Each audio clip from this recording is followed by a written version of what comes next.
எல்லாருக்கும் வணக்கம். இன்னைக்கு உமையால்ஸ் கிச்சனில் நம்ம வெண்பொங்கல் பார்க்க போகிறோம். அதுக்கு ஃபஸ்ட்டு நான் தேவையான சாமான் என்னென்ன வேணும் அப்படிங்கிறத ஃபஸ்ட்டு சொல்கிறேன். ஃபஸ்ட் நான் வந்து பச்சரிசி வந்து இந்த டம்ளருக்கு ஃபுல்லாக ஒரு டம்ளர் எடுத்திருக்கேன். நெக்ஸ்ட் வந்து பாசிப்பருப்பு அதே டம்ளரில் ஒரு கால் டம்ளரோட கொஞ்சம் ஜாஸ்தியாக எடுத்திருக்கேன். எனக்கு வந்து கொஞ்சம் பருப்பு ஜாஸ்தியாக போட்டால் பிடிக்கும், அதனால் பருப்பு ஜாஸ்தியாக போட்டால் டேஸ்ட்டாகவும் இருக்கும் உங்களுக்கு. இஞ்சியை வந்து நான் நறுக்கி வச்சுருக்கேன். அதே மாதிரி ஹோல் மிளகு போடாமல் நான் மிளகு தூளாக வந்து எடுத்து வச்சுருக்கேன். கொஞ்சம் கோர்ஸாகவே பொடி பண்ணி வச்சுருக்கேன். சால்ட்டு, கருவேப்பிலை, ஒரு சிட்டிகை மஞ்சள் தூள், அப்புறம் கொஞ்சம் பெருங்காயத்தூள் உங்கள் டேஸ்ட்டுக்கு தகுந்த மாதிரி, அப்புறம் ஜீரகம், முந்திரி பருப்பு. இந்த தாளிக்கிறதுக்கு வந்து கீ வச்சுக்கலாம். நம்ம கீ தான் வந்து பொங்கலுக்கு எப்பயுமே டேஸ்ட்டாக இருக்கும். நெக்ஸ்ட் நம்ம செய்கிற ப்ராசஸ் வந்து நம்ம பருப்பை அப்படியே பிளைனாக நம்ம வறுத்துக்கலாம்.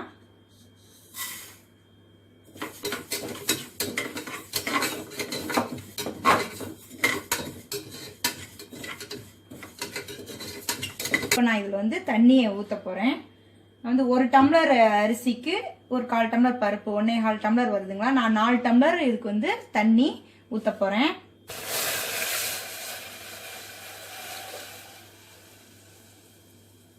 இப்போ பருப்பை வறுத்துட்டு அதில் வந்து 4 டம்ளர் தண்ணி ஊற்றிட்டேன். இப்போது ரைஸை வந்து நான் நல்லா ஒரு 20 மினிட்ஸ்க்கு மேலேயே ஊற வச்சுருக்கேன்.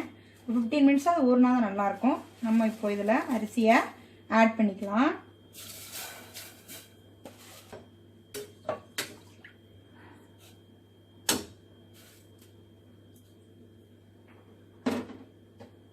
இப்போ இதில் நம்ம தேவையான அளவு சால்ட்டை போட்டுக்கலாம். கொஞ்சம் ஒரே ஒரு பிஞ்சு மஞ்சள் தூள், நிறைய போட வேண்டாம், ஒரே ஒரு பிஞ்சு தான் போட போகிறேன் நான். அந்த கலர் நல்லா இருக்கும் அதுக்காக. அப்புறம் கொஞ்சமாக பெருங்காயத்தூள்,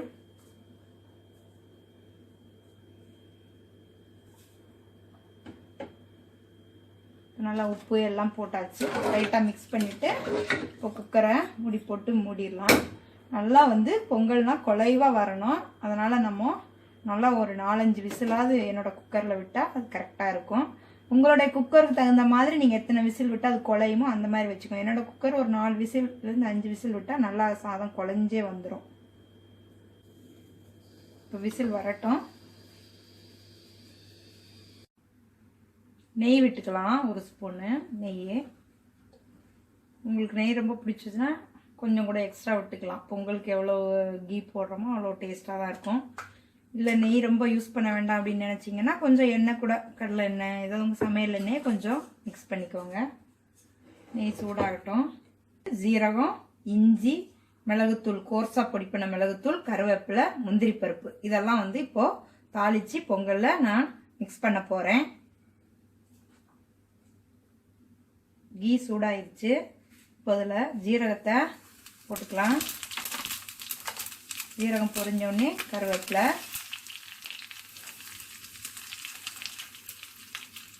இஞ்சி,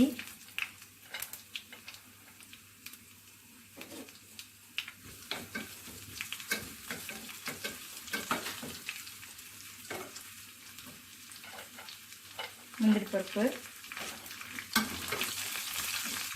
மிளகுத்தூளை வந்து லாஸ்ட்டாக நம்ம டைரெக்டாக அப்படியே பொங்கல்லே வந்து நம்ம ஆட் பண்ணிக்கலாம். அதான் வந்து டேஸ்ட்டாக இருக்கும். நம்ம இதில் போட்டால் நல்லா இருக்காது. பொங்கலில் டைரெக்டாக போட்டு ஆட் பண்ணிக்கலாம்.